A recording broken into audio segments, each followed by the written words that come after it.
తెలంగాణ ముఖ్యమంత్రిగా కాంగ్రెస్ అధిష్టానం రేవంత్ రెడ్డి పేరును ఖరారు చేసింది. దీంతో ఉమ్మడి వరంగల్ జిల్లాలోని కాంగ్రెస్ పార్టీ నాయకులు కార్యకర్తలు పండుగ చేసుకుంటున్నారు. దీనిపై మరింత సమాచారం మా ప్రతినిధి కృష్ణ అందిస్తారు.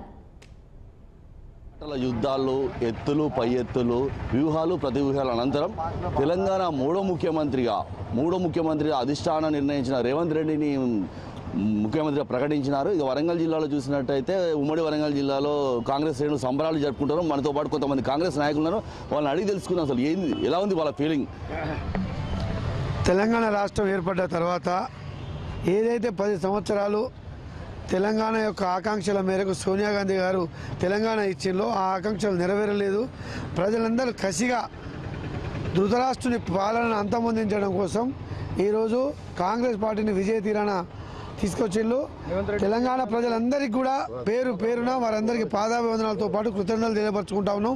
ఎందుకనంటే రేవంత్ రెడ్డి గారిని ఇలా సీఎం చేసిండు. కాంగ్రెస్ పార్టీని అధికారంలో తీసుకొచ్చి సోనియా గాంధీ గారు ఏ రోజైతే 2009లో తన బర్త్డేను తెలంగాణ ప్రకటించిందో ఇవాళ అదే బర్త్డేకు తెలంగాణ ప్రజలు ఆమెకు కానుకగా ఇచ్చిండు. రేవంత్ రెడ్డి గారిని ముఖ్యమంత్రి చేయడం ప్రజలందరికీ ఇలా మేలు జరుగుతుంది. జై కాంగ్రెస్, జై కాంగ్రెస్, జై కాంగ్రెస్. మన జిల్లాలో చూసినట్టయితే ఉమ్మడి జిల్లాలో భారీ మెజారిటీతో మన కాంగ్రెస్ నాయకులు గెలిచారు. అంటే 12 సీట్లో 10 సీట్లు గెలిచారు. అంటే మన 10 హైదరాబాద్ తర్వాత మన వరంగల్ పెద్ద జిల్లా. అంటే మన 10 సీట్లలో ఎంతమందికి మంత్రి పదవి వస్తారని మీరు ఆశిస్తున్నారు? నిజంగా వరంగల్ జిల్లా ప్రజానీకం మొత్తానికి పేరు పేరున వారందరికీ ధన్యవాదాలు, కృతజ్ఞతాభివందనాలు. ఎందుకంటే 12 సీట్లలో 10 సీట్లు ఇలా కాంగ్రెస్కు కట్టబెట్టిళ్ళు, విజయ తీరాన్ని తీసుకుపోయిళ్ళు. ఇవాళ నిజంగా చెప్పాలంటే కాంగ్రెస్ పార్టీలో 2 మహిళలు తెలంగాణలో సమ్మక్క సారక్క అయితే ఎట్లనో తెలంగాణ వరంగల్ జిల్లా నుంచి కూడా 2 సమ్మక్క సారక్క సీతక్క, సురేఖక్క 2 ఉన్నారు. 2 గెలిచిన వాళ్ళిద్దరికి కూడా మంత్రి పదవి వస్తుందని చెప్పి ఆశిస్తా ఉన్నాం. ఎందుకంటే బీసీలకు వెళ్ళి ఏకైక మహిళ 5 ఎమ్మెల్యేలు వెళ్తే అందులోకెళ్ళి ఒక మహిళ సురేఖ మేడం గారు ఉన్నాడు. అది మా వరంగల్ తూర్పు నియోజకవర్గం ప్రాతినిధ్యం వహించుడు. బీసీ కులానికి చెందిన ఆమె. తప్పనిసరిగా ఆమెకు గతంలో మంత్రిగా పనిచేసిన అనుభవం ఉన్నది కాబట్టి తప్పనిసరిగా మంత్రి పదవి ఇస్తారు. రేపు ప్రమాణ స్వీకారంలో సురేఖక్క కూడా భాగస్వామి అవుతారు. అప్పుడే ఎందుకనంటే 10 ఎందుకు గెలిపించాలంటే వరంగల్ జిల్లాలో అభివృద్ధికి ఆమెను దూరంలో పెట్టిళ్ళు ఇక్కడ పరిపాలకులు. ఉదాహరణకు 40 సంవత్సరాల చరిత్ర కలిగిన నాయకుడిని 26 సంవత్సరాల వయసున్న ఒక అమ్మాయి కసితోని ఓడించింది. దానికి నిదర్శనం ఎర్రబెల్లి దయాకర్రావు గారి పతనం.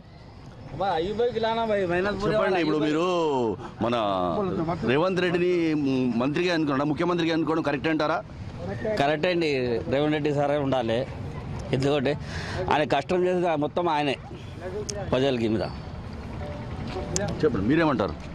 ఇది కరెక్టేనండి. రేవంత్ రెడ్డి గారికి ముఖ్యమంత్రి చేయడం ఇది కరెక్టే, చాలా కరెక్ట్ ఇది. ఎందుకంటే కాంగ్రెస్ పార్టీని తీసుకొచ్చింది రేవంత్ రెడ్డి గారు కాబట్టి ఆయనే సీఎంగా ఉండాలని అందరూ కోరుకున్నారు. అదే కరెక్ట్ అండి.